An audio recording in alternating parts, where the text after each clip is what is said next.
Hello students, myself Shoaib Ali, initial SBL, Resonance Physics Faculty Quota, MSc Physics from IIT Dhanbad. So today now we are going to discuss the question paper of the 6th June, which is held in the Manipur NEET UG 2023 Physics paper solutions from 11 to 20. Okay, so the question number 11 is, you can read from here. Okay, so 3 capacitors which are connected in the series like is given in the figure. सो ये 15-15 microfarad के जो 3 capacitor हैं वो तीनों आपस में series combination में जुड़े हुए हैं। तो इनका पहले अपन को इक्विवेलेंट क्या निकालना पड़ेगा, कैपेसिटेंस निकालना पड़ेगा। तो अगर सीरीज में जुड़े हुए हैं तो जुड़े हुए होते हैं तो उनका इक्विवेलेंट कैपेसिटेंस निकालने का फॉर्मूला क्या होता है, ये होता है 1/C1 + 1/C2। जितने पार्ट होते हैं उतने लेते हैं, अपन को इन तीनों का लेना है तो इन तीनों का इक्विवेलेंट लेना पड़ेगा। ठीक है, तो इन तीनों का निकालिए, फाइनल कॉम्बिनेशन कितना आएगा। मैं यहाँ पे माइक्रोफेरेड को फेरेड में चेंज नहीं कर रहा हूँ क्योंकि जब मेरे पास रिजल्ट आएगा तो वो भी किस में आ जाएगा, माइक्रोफेरेड में आ जाएगा। तो इसे सोल्व कीजिए, कितना आएगा। तो ये आ जाएगा मेरे पास 1/C = ये 1/15 3 टाइम्स ऐड हो रहा है तो इसे क्या लिख सकते हैं 3/15। तो यहाँ से मेरे पास C' क्या आ जाएगा 15/3 यानी कि 5 किस में आएगा, माइक्रोफेरेड के अंदर ये आएगा। तो इन तीनों का इक्विवेलेंट कैपेसिटेंस कितना आया मेरे पास 5 माइक्रोफेरेड। इसका मीन क्या है कि मैं इन तीनों को हटा करके एक ऐसा कैपेसिटेंस लगा सकता हूं जिसके की कैपेसिटेंस कितनी हो 5 माइक्रोफेरेड हो। यही तो इक्विवेलेंट कैपेसिटेंस का मीनिंग होता है। उसके बाद ये वाला तो लगा हुआ है ऑलरेडी, इन तीनों का निकाला है मैंने, जो तीनों आपस में कैसे लगे हुए थे, सीरीज में लगे हुए थे, है ना। ये तो 15 वाला है तो ये 15 माइक्रोफेरेड और ये कितना है 5 माइक्रोफेरेड। ठीक है, और इनके साथ एक क्या लगी हुई एक है ना, ये कॉम्बिनेशन है, सीरीज सर्किट है। ठीक है, अब ये जो दो मेरे पास आए हैं ये दोनों आपस में कैसे कनेक्टेड हैं, पैरेलल कॉम्बिनेशन है। पैरेलल कॉम्बिनेशन में क्या होता है, डायरेक्ट ऐड हो जाते हैं। तो डायरेक्ट ऐड करके इनका इक्विवेलेंट फाइनल जो आया वो निकाल लीजिए। पैरेलल में है तो डायरेक्ट ऐड हो जाएंगे, है ना। तो फाइनल कितना आ जाएगा 20 माइक्रोफेरेड यानी कि 20 माइक्रोफेरेड यानी कि 4th is the right option. Okay, next question. मेरे पास एक एसी सोर्स कनेक्टेड है इस सर्किट से, ठीक है, और 5 की वैल्यू पूछ रहा है। तो मतलब ये 100 ओम का क्या दिया हुआ है, एक रेजिस्टेंस दिया हुआ है और एक कॉइल दिए हुए इंडक्टर जिसका इंडक्टेंस कितना है L 1/π हेनरी है और उसको एक एसी सोर्स के साथ कनेक्टेड किया हुआ है। और इस एसी सोर्स का कैसे इसको डिनोट किया जाता है, V = V0 sin ω/t + 5 से इसको डिनोट किया जाता है। 5 होता है फेज डिफरेंस, ठीक है, और ये टाइम के साथ जो मल्टीप्लाई होती है क्वांटिटी इसमें, ये क्या होती है आपकी एंगुलर फ्रिक्वेंसी होती है ओमेगा, है ना। और अपन से 5 पूछ रहा है इन दोनों के कॉम्बिनेशन के अंदर, ठीक है। तो अपने पास इसका फॉर्मूला दिया जाता है tan phi = दो कॉम्बिनेशन है तो सिर्फ क्या आएगा XL/R, ठीक है। अगर यहाँ पर कैपेसिटेंस भी होता तो यहाँ पर XL के साथ या तो XC ऐड होता या फिर क्या होता सब्ट्रैक्ट होता, लेकिन C है ही नहीं तो सिर्फ ये दोनों आएंगे, ठीक है। अब XL क्या होता है अपने पास, inductive reactance, inductive reactance, okay. और XL इसका क्या होता है ω/L होता है इसका, है ना, R। अब ओमेगा की वैल्यू कितनी दी हुई है, यहाँ से देखो 100 ω/t यानी कि ओमेगा कितना आ गया आपके पास 100π आ गया, ठीक है। और L कितना आ गया 1/π, दी हुई है सब वैल्यूज। और R भी कितना दिया हुआ है 100 दिया हुआ है, तो सब वैल्यूज को पुट करो फॉर्मूले में। तो 100π और L आ जाएगा 1/π और R आ जाएगा आपके पास 100। तो ये कैंसिल आउट और इससे ये कैंसिल आउट, आप यानी कि क्या मिला 1। ये किसकी वैल्यू मिली आपको, tan phi की वैल्यू मिली है 1। तो tan phi की वैल्यू 1 कब होती है, जब phi कितना हो 45, यानी कि tan 45 की वैल्यू ही तो 1 होती है, यानी कि phi कितना आ गया 45। यानी कि इस रेजिस्टेंस और इस इंडक्टर के बीच में फेज डिफरेंस कितने का है 45 डिग्री का फेज डिफरेंस है। यानी कि कौन सा ऑप्शन करेक्ट हो जाएगा, 4th is the right option. Okay, next question. आपके पास एक लॉजिक गेट दिया हुआ है जिसमें इनपुट है A और B, है ना। ये कौन से लॉजिक गेट्स हैं, ये है नॉट गेट। नॉट गेट क्या करता है, रिवर्स कर देता है इनपुट को, तो इसके आउटपुट पर क्या मिलेगा, इसका रिवर्स, यानी कि ए का रिवर्स क्या, ए बार, और बी का रिवर्स क्या, बी बार। ये है आपके पास और गेट, ठीक है, और ये साइन है आपके पास नॉट गेट का। तो जब ये और गेट में जो इनपुट्स आते हैं, और गेट क्या करता है, इनपुट्स को ऐड कर देता है, ठीक है। तो जब यहाँ पर जब सिग्नल आएगा तो वो हो जाएगा ये जो दो इनपुट्स मिले हैं इनका एडिशन, ठीक है।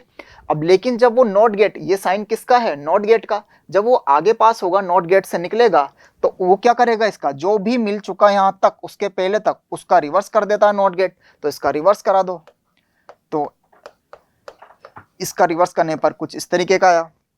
अब इसमें डी मॉर्गन थ्योरम लगा दो। डी मॉर्गन थ्योरम क्या बोलती है कि जब आपका बार को जब डिस्ट्रीब्यूशन होगा, तो जब डिस्ट्रीब्यूशन होगा तो बार अलग अलग डिस्ट्रीब्यूट भी हो जाता है, साथ ही साथ वो बीच वाले साइन को क्या कर देता है, चेंज कर देता है।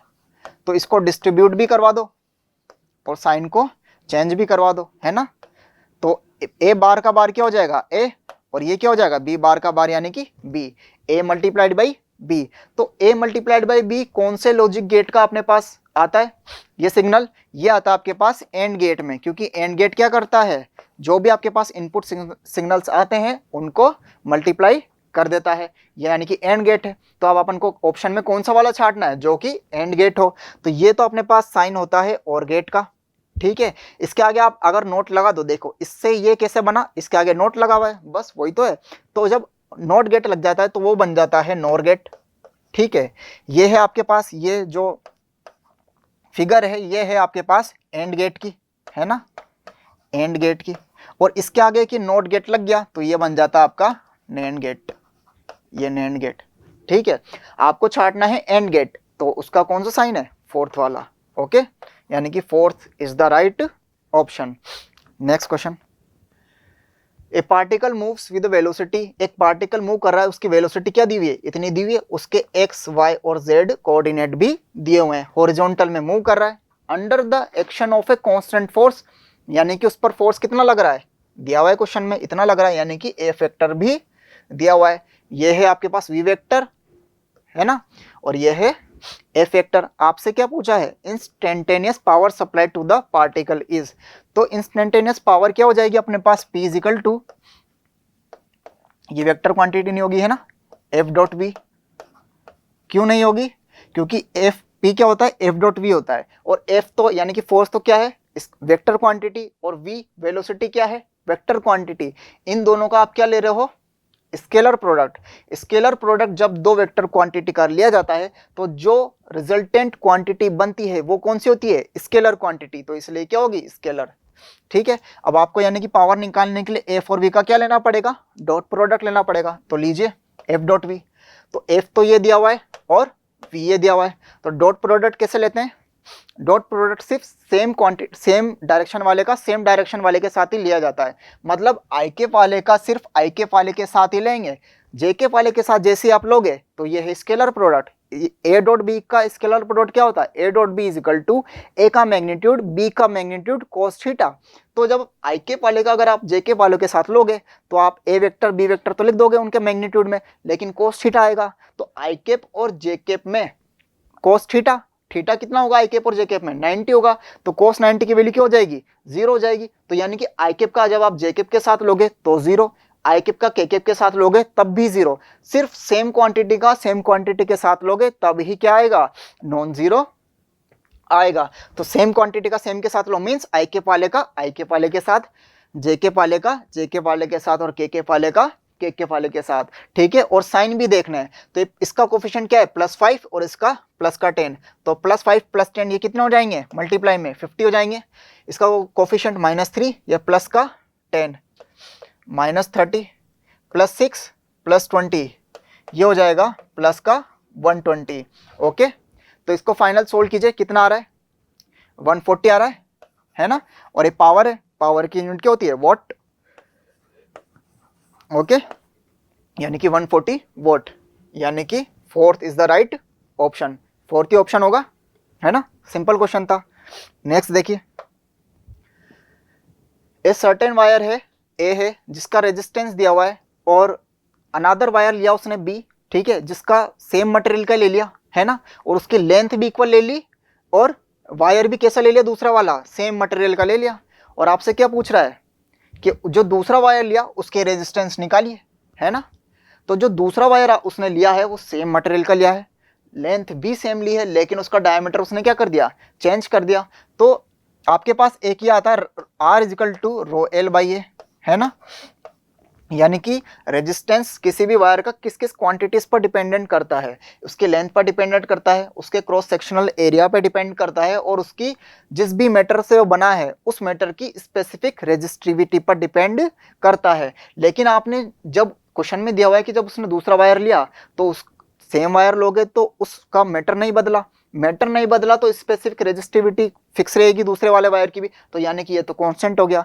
जो भी क्वांटिटी कांस्टेंट हो जाती है तो क्या वो आर उस पर डिपेंडेंट करेगा, नहीं, क्योंकि वो है ही कांस्टेंट होगी दूसरे वाले वायर के लिए भी। उसकी लेंथ भी उसने फिक्स ले ली, दूसरे वाले वायर की भी सेम ले ली, सेम ले ली मतलब क्या होगी, वो भी कांस्टेंट होगी, है ना। तो उस पर डिपेंडेंट ही नहीं करेगा, जो चेंज होगा उसी पे ही तो डिपेंडेंसी होगी। तो आर इज प्रोपोर्शनल टू सिर्फ क्या आ गया, 1/a, ठीक है।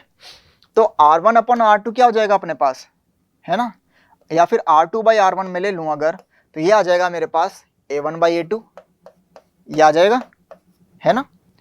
इनवर्स रिलेशन है तो इनवर्स रिलेशन में इसी तरीके से लिखते हैं, R2/R1 क्या हो जाएगा, A1/A2। अब क्रॉस सेक्शनल एरिया वायर का क्या होगा, जो सर्किल का होता है, यानी कि पाई R स्क्वायर, है ना, पाई, लेकिन ऊपर फर्स्ट वाला वायर है तो पाई R1 square by pi R2 square, ये कैंसिल हो जाएंगे।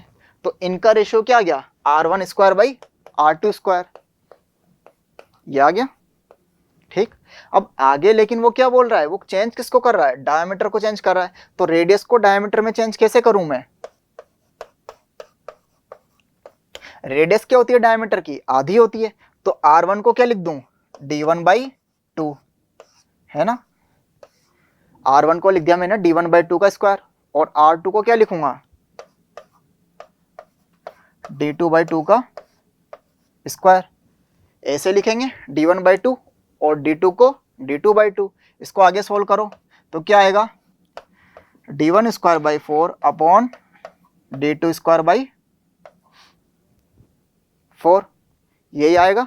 इसको आगे करेंगे तो ये नीचे वाली जो क्वांटिटी है ये वाली, ये ऊपर जाएगी तो रिवर्स हो जाएगी, तो D1 स्क्वायर बाई 4 और ये क्या हो जाएगा 4/D स्क्वायर, ये कैंसिल आउट होंगे तो क्या बचेगा, D1/D2 का स्क्वायर बचेगा, ठीक है। और उसने बोला क्या है, कंडीशन क्या दी है कि जो नया वाला उसने वायर लिया उसके डायमीटर को क्या कर दिया, उसने थ्राइस कर दिया है, मतलब 3 गुना कर दिया है।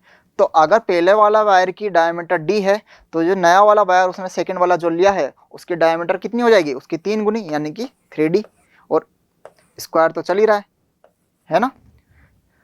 ये अपने किसका रेशियो चल रहा है, R1/R2 का, ठीक है।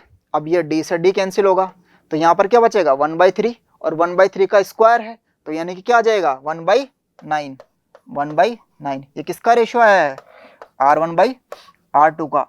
आपको क्या निकालना है, R2 चाहिए, R2 यानी कि सेकेंड वाले वायर का रेजिस्टेंस। तो R2 क्या हो जाएगा, R2 हो जाएगा आपके पास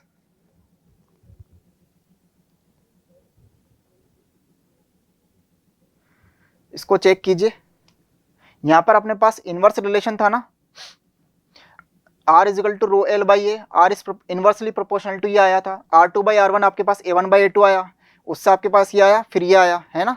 तो ये R2/R1 चल रहा है ना, R2/R1, क्योंकि R2/R1 ही तो उसके इनवर्स में है, तो R1/R2 इससे ही आया। इसको आगे आपने सोल्व किया तो अपने पास क्या मिला, 1/9 मिला। तो ये 1/9 अपने पास आएगा R2/R1, ठीक है, क्योंकि अपन पहले से R2/R1 ले रहे थे, ठीक है। R2/R1 1/9 आया। मेरे को निकालना क्या है, मेरे को निकालना है R2 यानी कि सेकंड वाले वायर का रेजिस्टेंस। तो यहाँ से क्या आ जाएगा वो R1/9, और R1 देखो क्वेश्चन में कितना दिया हुआ है 81 ओम, ठीक है। तो 81 लिखा तो कितना आ गया 9 ओम, यानी कि ऑप्शन मैच कराइए, यानी कि second is the right option. Okay, next question. Epsilon naught और म्यू नॉट है electric permittivity and magnetic permeability दी हुई है, फ्री स्पेस की होती है ना। और अपन से क्या बोल रहा है कि एक मीडियम है नया दूसरा वाला, उसके अंदर जो मीडियम की इलेक्ट्रिक परमिटिविटी है, ये क्या दी हुई है, मीडियम की इलेक्ट्रिक परमिटिविटी है ना, जो दूसरा वाला उसने मीडियम लिया है। और ये क्या दी हुई है, दूसरे वाले मीडियम की मैग्नेटिक परमिटी, ये तो मैग्नेटिक परमिएबिलिटी, और ये क्या है, electric permittivity of the medium. Okay, और अपन से पूछ क्या रहा है, रिफ्रैक्टिव इंडेक्स पूछ रहा है ऑफ द मीडियम। तो refractive index of the medium क्या होता है, n is equal to c by v, यही होता है ना।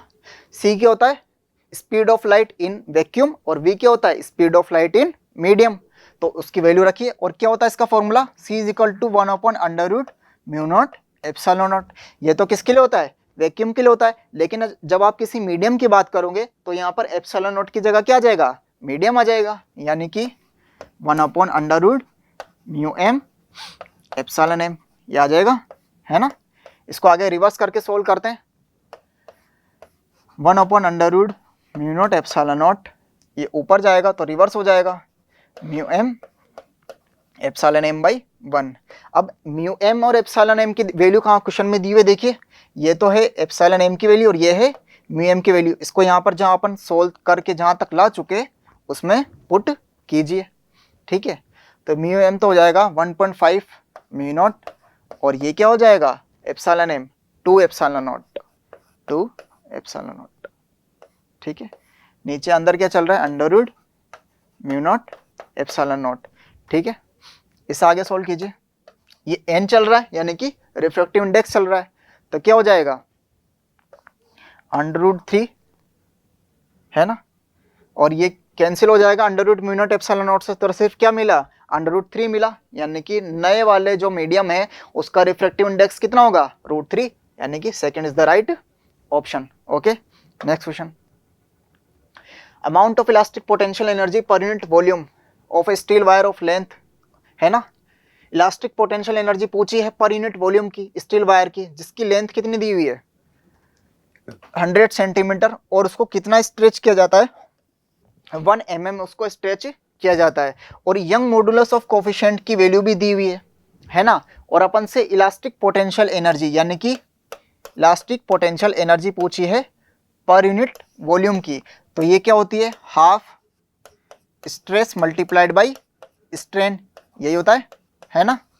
लेकिन अपन को क्वेश्चन में स्ट्रेन की वैल्यू तो दी हुई है, कैसे निकालेंगे स्ट्रेन क्या होता है, आपके पास एक अगर रिजिड से आपने किसी भी वायर को, अगर जिसकी लेंथ पहले स्मॉल एल थी, ठीक है, आपने कोई एक्सटर्नल फोर्स लगा करके उसकी लेंथ को डेल एल से इंक्रीज कर दिया, डेल एल से उसको क्या कर दिया, इंक्रीज कर दिया, तो उसका स्ट्रेन कितनी हो जाएगी उसके अंदर, इनिशियल लेंथ बाई लेंथ में चेंज बाई इनिशियल लेंथ, तो ये तो स्ट्रेन आ जाएगी। तो स्ट्रेन निकालने के लिए क्या करेंगे, डेल एल बाई एल, उसने क्या बोला है, उसको कितने से स्ट्रेच किया जाता है, 1 mm से, यानी कि ये किसकी वैल्यू दी हुई है, डेल एल की वैल्यू दी हुई है, और पहले उसकी लेंथ कितनी थी, 100 सेंटीमीटर थी, यानी कि ये तो क्या है, स्मॉल एल है, तो स्मॉल एल 100 सेंटीमीटर है और डेल एल 1 mm है, तो यहाँ पर रखेंगे तो स्ट्रेन तो आ जाएगा, लेकिन स्ट्रेस तो उसने फॉर्मूले में, उसने क्वेश्चन में दिया ही नहीं है, तो लेकिन अपनों को क्या दिया हुआ उसने, यंग मॉडुलस ऑफ कोफिशिएंट दिया हुआ है, तो young modulus of coefficient y क्या होता है, आपके पास होता है stress by strain, stress st ऊपर है ना, उसको मैं st से रिप्रेजेंट कर रहा हूँ, और स्ट्रेन को मैं sn से रिप्रेजेंट कर रहा हूँ, तो यहाँ से स्ट्रेस यानी कि st की वैल्यू क्या आ जाएगी, y/sn, है ना। इसको इक्वेशन सेकंड दे देता हूँ, फर्स्ट है। अब इक्वेशन सेकंड से st की वैल्यू इक्वेशन फर्स्ट में पुट कर दीजिए, तो क्या आ जाएगा आपके पास, हाफ, यहाँ से पुट कर रहे हैं देखिए, तो यहाँ पर y आ जाएगा, और एक sn तो ये, और एक sn पहले से, तो sn का क्या हो जाएगा, स्क्वायर, ठीक है। अब सबकी वैल्यू दी हुई है, तो ये हाफ, y की वैल्यू कितनी है, ये रही 2 × 10⁻11, स्ट्रेन का स्क्वायर, स्ट्रेन कैसे निकालेंगे, del L by L, del L कितना 1 mm, 1 mm मीन्स इसको मीटर में चेंज कीजिए 10⁻³ मीटर, है ना, और एल इनिशियल लेंथ 100 सेंटीमीटर, ये स्क्वायर भी चल रहा है, स्ट्रेन का स्क्वायर, तो सबसे पहले तो स्क्वायर लिख लीजिए, और del L by L, del L आ गया, अब एल कितना 100 सेंटीमीटर, यानी कि 100 × 10⁻² ठीक है। अब ये 10 टू द पावर +2 और ये -2, तो ये तो 1 हो जाएगा, ठीक है। 1 से डिवाइड करोगे तो कुछ फर्क पड़ेगा नहीं। और ऊपर 10 टू द पावर -3 का स्क्वायर, तो -3 का स्क्वायर कितना हो जाएगा, -6 हो जाएगा। और ये 2 से 2 कैंसिल, तो 10 to the power 11 multiplied by 10 to the power -6, तो कितना आया 10 टू द पावर 5, है ना। तो आपके आंसर कितना आ गया 10 to the power 5। Option match कराइए, कौन सा होगा, 4th ऑप्शन, है ना। तो 4th is the right option. Next question, 4th overtone है क्लोज ऑर्गन पाइप की, वो किसके इक्वल है, 3rd overtone of an open organ pipe, ठीक है। तो open organ pipe, OOP, open organ pipe, तो उसके अंदर अपने पास फ्रीक्वेंसी क्या आती है, वो आती है ओपन वाले के अंदर आती है V/12 का एवरी मल्टीप्लायर, मीन्स सारे जितने भी मल्टीप्लायर है 1 2 3 4 इस लाइन के अकॉर्डिंग, ठीक है। तो उसकी फंडामेंटल फ्रीक्वेंसी तो होगी 1 से मल्टीप्लाई करने पर। फर्स्ट ओवरटोन कब आएगा, जब इसको सेकेंड से आप मल्टीप्लाई करोगे, यानी कि V/12, ये क्या आया, फर्स्ट ओवरटोन, है ना। और सेकेंड कब आएगा, जब आप इसको 3 से मल्टीप्लाई करोगे। अपन को कहाँ तक पहुँचना है, ओपन वाले में, ओपन वाले में अपन को पहुँचना है 3rd ओवरटोन तक। तो ये तो रहा अपने के पास 2nd ओवरटोन। 3rd वाला कितना होगा, वो होगा आपके पास 4 V/12 का मल्टीप्लाइड बाई 4। तो ये आपके पास क्या आ गया, ये आ गया आपके पास ओपन ऑर्गन पाइप का, यानी कि OOP का 4th ओवरटोन। यही पूछ रहा था, यही अभी अपन से वो बोल रहा है ना। ओपन ऑर्गन पाइप का 3rd ओवरटोन, है ना, 3rd आएगा, 3rd ओवरटोन, क्योंकि ये तो फंडामेंटल फ्रीक्वेंसी है। ये first overtone, 2nd overtone, 3rd overtone, open organ pipe का 3rd ओवरटोन आ गया। अब ये किसके बराबर है, रेशो पूछ रहा है। तो एक तो इसका, और एक कौन सी वाली चीज का, 4th overtone of a closed organ pipe. तो क्लोज ऑर्गन पाइप यानी कि क्लोज ऑर्गन पाइप, इसके अंदर क्या होता है, इसकी फ्रीक्वेंसी कैसे दी जाती है, V/4L का odd multiplier, what it means 1 3 5 7 and so on, okay. सो अब 1 से मल्टीप्लाई करोगे तो फंडामेंटल फ्रीक्वेंसी मिलेगी इसकी, 3 से मल्टीप्लाई करोगे तो क्या मिलेगा, फर्स्ट वाला ओवरटोन। अपन को कहाँ तक चलना है, क्लोज वाले में, अपन को चलना है 4th ओवरटोन तक। तो ये तो फंडामेंटल, ये फर्स्ट, ये सेकेंड, ये 3rd और ये 4th, यानी कि 9 से मल्टीप्लाई करना पड़ेगा 4th ओवरटोन के लिए, है ना। 4th ओवरटोन, OT ओवरटोन, ठीक है।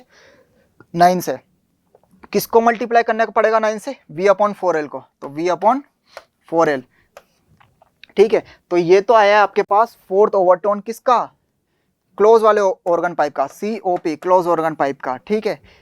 क्लोज वाले का 4th इतना आया, और ओपन वाले का 3rd कितना आया, इतना आया। अब इन दोनों का क्या पूछ रहा है, रेशियो पूछ रहा है,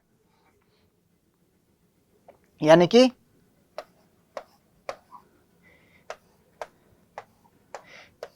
क्लोज वाले की कौन सी फ्रीक्वेंसी, क्लोज वाले की 4th वाला ओवरटोन, ये क्लोज वाले का 4th ओवरटोन, और ओपन वाले का कौन सा वाला, 3rd वाला ओवरटोन, ठीक है। इन दोनों का रेशियो आपसे पूछ रहा है, तो बस पुट कर दीजिए। तो कितना आएगा, क्लोज वाले का 4th 9V/4L, ठीक है। और नीचे 3rd वाले का इसको लिखूंगा, है ना, और ऊपर ले जाऊंगा तो ये रिवर्स हो जाएगा। तो ये कितना हो जाएगा, 2L/4V, यही होगा, है ना। तो 9 से L से L कैंसिल, V से V कैंसिल, तो ये रेशियो कितना आ जाएगा, 18/16। इसको आगे 2 से मैं कैंसिल करूंगा तो कितना आएगा, 9/8।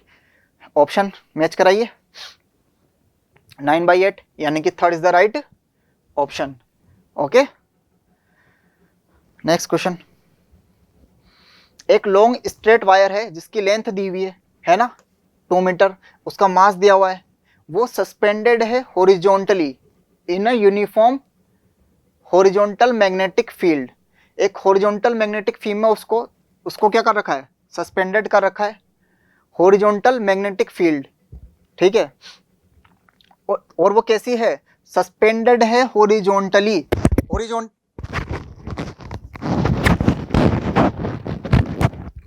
कैसी है वो, सस्पेंडेड है ना हॉरिजॉन्टली।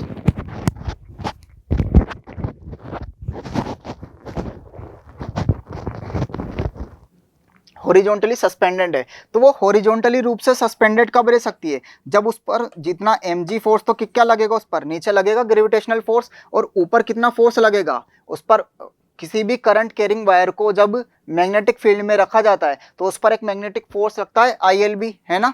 तो ILB उस पर ऊपर लग रहा होगा और mg नीचे लग रहा होगा, वो दोनों एक दूसरे को बैलेंस कर रहे होंगे, तब जा करके तो कैसे रह पाएगी, सस्पेंडेड रह पाएगी, और वो भी कैसे, हॉरिजॉन्टली रूप से। तो इन दोनों को क्या कर दीजिए, बैलेंस कर दीजिए। तो बैलेंस करवाने पर ILB, वैल्यू किसकी पूछी आपसे, current flowing through the wire, यानी कि I की वैल्यू पूछिए, तो I क्या आ जाएगा आपके पास, mg/LB।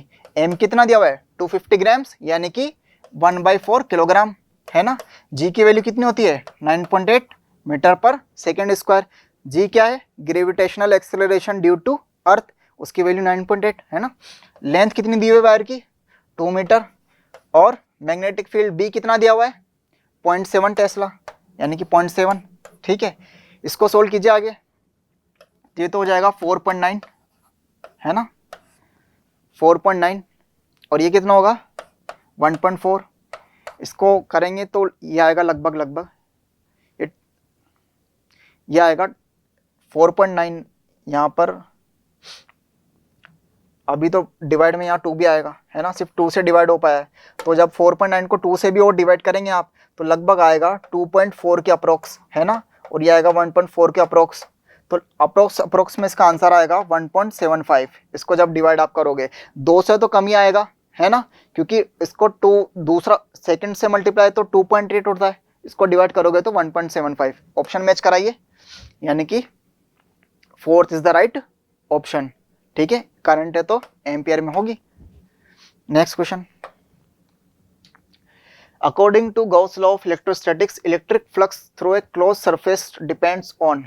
तो गाउस लॉ में अपना क्या होता है, गाउस लॉ ये कहता है कि किसी भी क्लोज सरफेस से निकलने वाला इलेक्ट्रिक फ्लक्स, उसकी साइज कैसी भी हो, उसकी शेप कैसी भी हो, ठीक है, उसके अंदर चार्जेस रखे हुए हैं अलग अलग, Q1 charge, Q2 charge, Q3 charge, इस तरीके से कितने भी चार्ज रखे हुए हैं। तो उस गाउसियन सरफेस से निकलने वाला इलेक्ट्रिक फ्लक्स ना तो इसकी शेप पे डिपेंडेंट करता है, ना इसकी साइज पे डिपेंडेंट करता है, ना इसके वॉल्यूम पे डिपेंडेंट करता है। कितना होता है इलेक्ट्रिक फ्लक्स का फॉर्मूला गाउस के लॉ से, Φ = Q/ε0, यानी कि इसके अंदर जितने भी चार्जेस रखे हुए हैं उन सबके एल्जेब्रिक उनके एल्जेब्रिक सम पे डिपेंड करता है। तो उसके एरिया पे तो डिपेंड नहीं करता, नहीं है ना। डिपेंड्स ऑन, डिपेंडेंसी देखनी है इलेक्ट्रिक फ्लक्स की, ना तो वो उसके सरफेस एरिया पे डिपेंडेंट करता है, ना उसकी शेप पे डिपेंडेंट करता है, तो ये भी गलत हो गया। ना ही उसके वॉल्यूम पे डिपेंडेंट करता है, सिर्फ किस पर डिपेंडेंट करता है, समेशन ऑफ द चार्जेस पर डिपेंडेंट करता है, और ये समेशन ऑफ चार्जेस है, यानी कि the quantity of the charges enclosed by the surface, इस पर डिपेंडेंट करेगा, यानी कि second is the right option. Okay, thank you very much.